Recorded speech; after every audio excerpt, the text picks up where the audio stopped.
j'espère que vous allez bien. On se retrouve aujourd'hui, today, pour une nouvelle vidéo spéciale crêpes, spéciale chandeleur, avec du retard évidemment parce que bon, moi en avance. C'est pas possible. J'ai décidé en fait de faire une vidéo où je vais faire des crêpes avec vous et en même temps répondre à vos questions parce que voilà, c'est joindre l'utile à l'agréable. Disons qu'en fait on devait faire hier des crêpes pour la chandeleur mais on avait d'autres choses à manger, du coup on n'a pas fait de crêpes. Et donc on en fait ce soir. Ma pâte à crêpes déjà ce matin avant de partir bosser parce qu'au moins elle avait le temps de reposer. Alors ça sert vraiment à quelque chose de faire reposer la pâte. Vous pouvez me dire ce que vous en pensez, mais honnêtement je le fais jamais et là je me suis dit bah de toute façon autant que je la fasse ce matin et que je vais pas la faire en rentrant. Il est 17h18, je vais mettre à peu près 2 heures à les faire. Je pense que j'ai fait pour 1 litre de lait, donc il y a 1 litre de lait, 500 g de farine, il y a un petit peu de sucre mais il n'y en a pas énorme, il y a 8 œufs et il y a du rhum évidemment. Je vais tout de suite commencer et en même temps du coup je vous ai posé des questions sur Instagram et donc je vais y répondre avec vous et je vais essayer en même temps de faire des crêpes parce que du coup c'est pas très facile de faire les deux à la fois. Déjà il me faudrait une cuillère. Petit moment ASMR.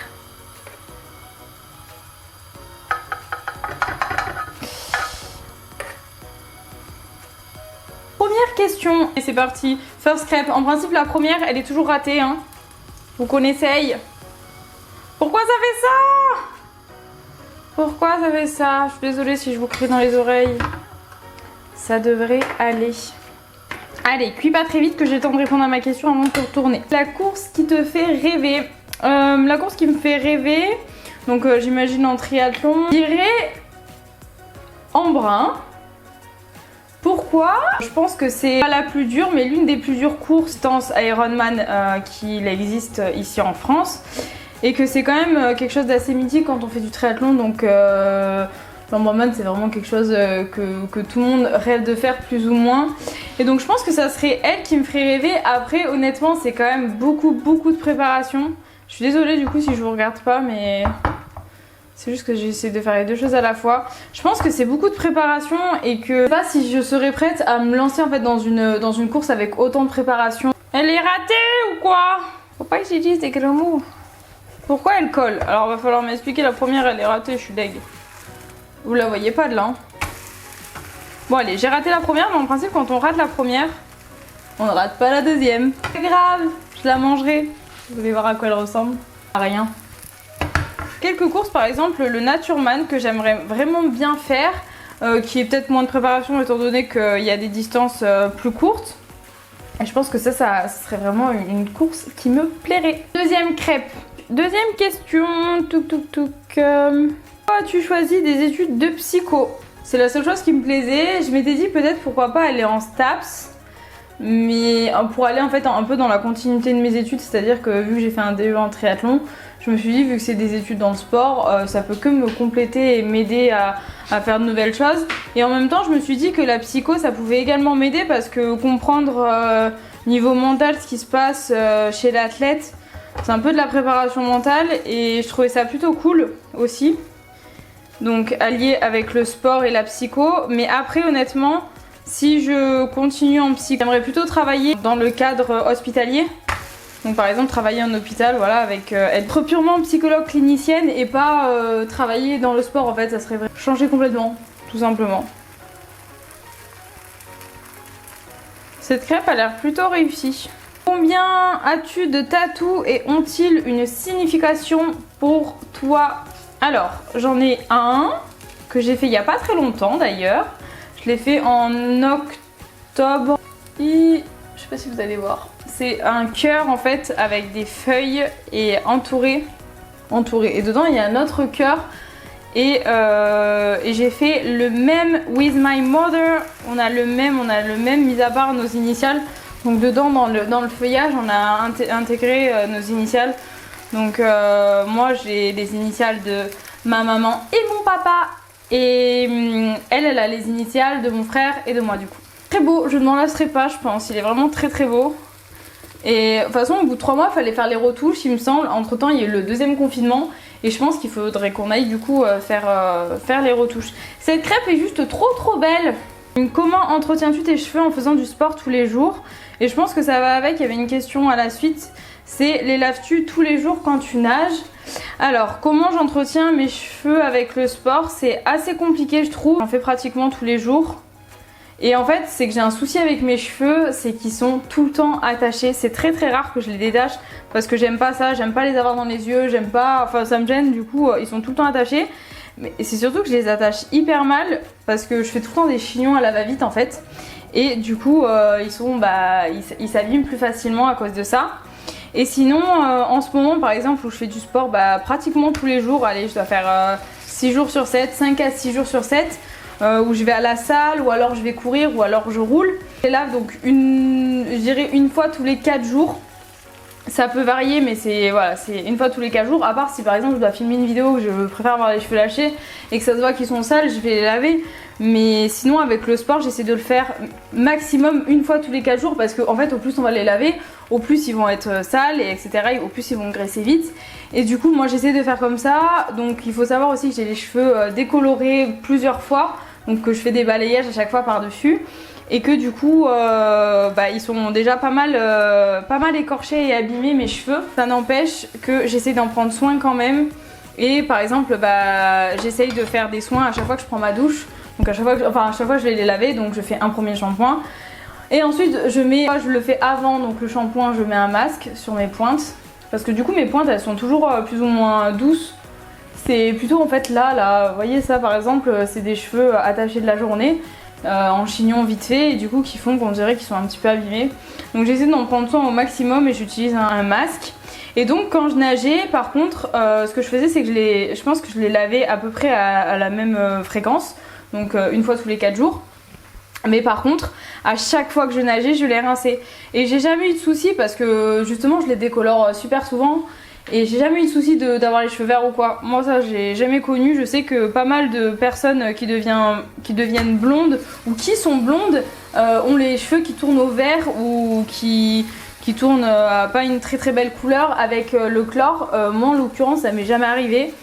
Je touche du bois, je touche ma poêle pour ne pas que ça m'arrive. Mais non a priori j'ai jamais eu de soucis. Faut pas les laver tous les jours quand tu nages parce que au final ils vont être tout autant abîmé et avec le chlore et avec l'abus de shampoing.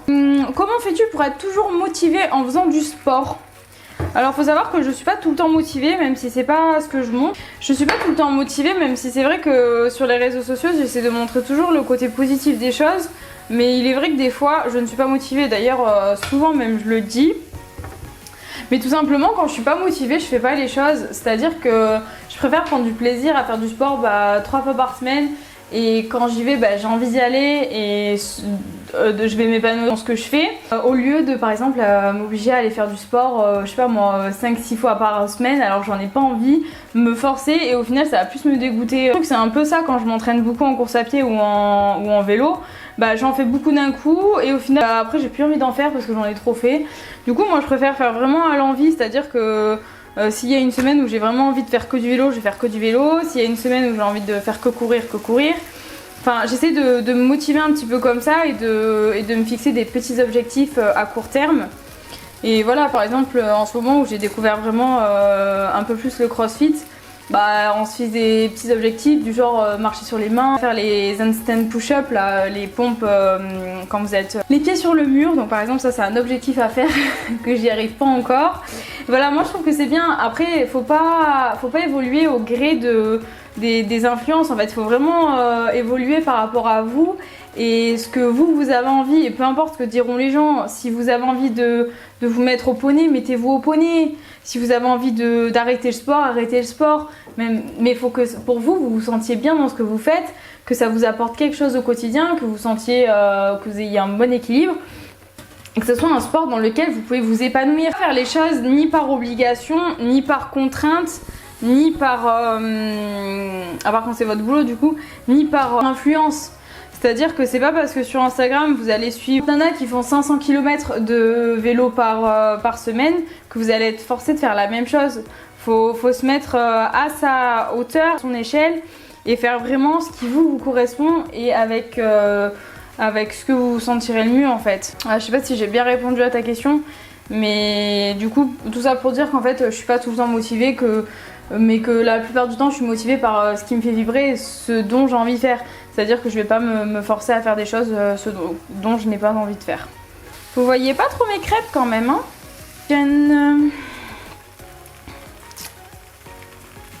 Ton meilleur conseil pour progresser en natation? Être techniquement bien. C'est-à-dire qu'il faut sentir que techniquement tu es à l'aise dans ta nage, que tu gères le truc et vraiment ressentir l'eau sur ton corps lors de tes mouvements. Et c'est ça qui est important, c'est aussi prendre du plaisir, et je reviens toujours à la même chose. Mais comment progresser en natation? C'est déjà prendre du plaisir en nageant. Hop. Déjà prendre du plaisir en nageant, et c'est ça qui est important. Et du coup, surtout progresser techniquement.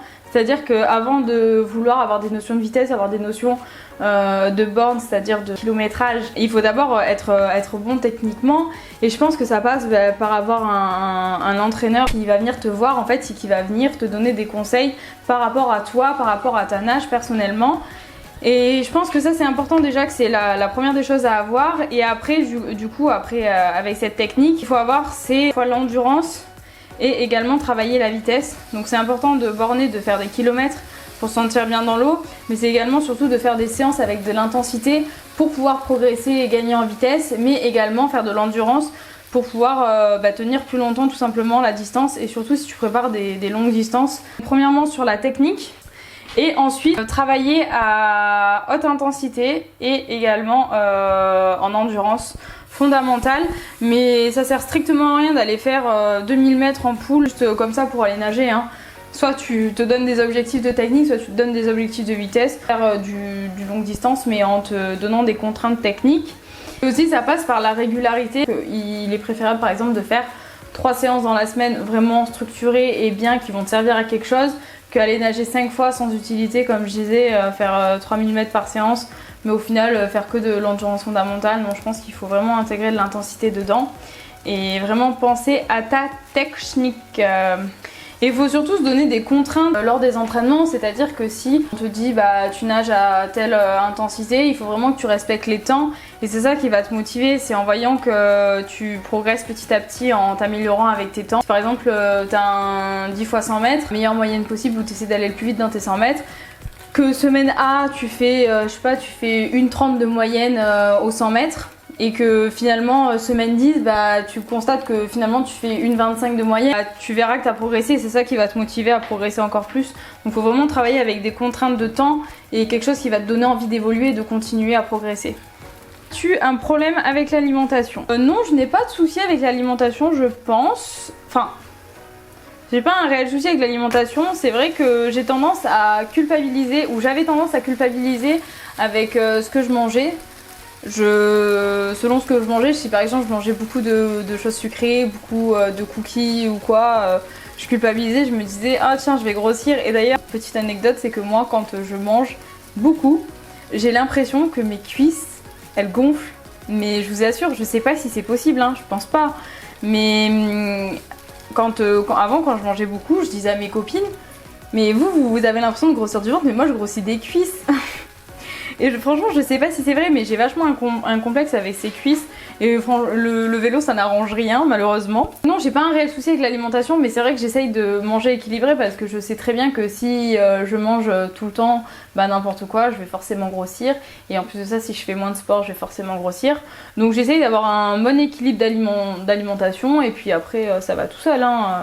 Je montrerai ma tour de crêpes à la fin quand même, hein, vous inquiétez pas. Le montage donc que je fais depuis pas mal de mois maintenant, c'est que je m'organise en faisant des plannings repas. Déjà je m'organise parce que ça m'aide à faire les courses, à être organisée, mais aussi à préparer à manger. Donc sur le frigo, là il y est pas, il est dans le salon je crois, il y a le planning des repas. Et je le fais en principe sur 2 semaines, donc je vais faire un drive pour commander tout ce que j'ai à commander. Et je vais acheter en fonction de ce que j'ai besoin du coup, et ce qui vous évite aussi d'acheter du superflu et des choses qui vont vous donner envie de grignoter. Moi je sais que si je n'ai pas, je ne grignote pas, même si des fois j'en ai envie, j'y pense et puis je me dis de toute façon je ne l'ai pas, donc je ne pourrai pas le manger. J'ai pas mal je pense réduit ma consommation de sucre depuis que je suis plus jeune. Au final maintenant dès que je mange un peu sucré, je sais que les crêpes au Nutella je vais pas en manger 3 tonnes, c'est à dire que je vais en manger 2 ou 3 et puis après j'aurai plus faim. et je me connais, mais c'est à force de réduire la quantité de sucre, ça fait que bah, vous en avez beaucoup moins envie. Et en fait c'est un cercle vicieux, hein. Au moins vous en mangez, au moins vous en aurez envie. Et au plus ça sera sucré, au plus ça vous écœurera au final. C'est pour ça que maintenant quand je fais des gâteaux ou quoi, j'essaie de un petit peu moins sucré pour pouvoir plus apprécier le goût du gâteau et être moins dépendante du sucre. Et je pense que j'ai pas du tout un problème avec le sucre, mais par contre j'adore le salé. Et j'adore tout ce qui est fromage, charcute, j'aime bien les bonnes choses quoi, un peu grasses. Et ça faut vraiment que j'arrive à faire attention, et c'est vrai que j'arrive pas trop à me contenir quand on fait des plateaux fromage charcute ou quoi. J'ai tendance à un peu tout manger jusqu'à vraiment ne plus avoir faim du tout. J'ai fait ma petite crêpe au Nutella du temps qu'il y en a une qui cuise. Regardez, ça vous donne pas trop envie. C'est trop bon.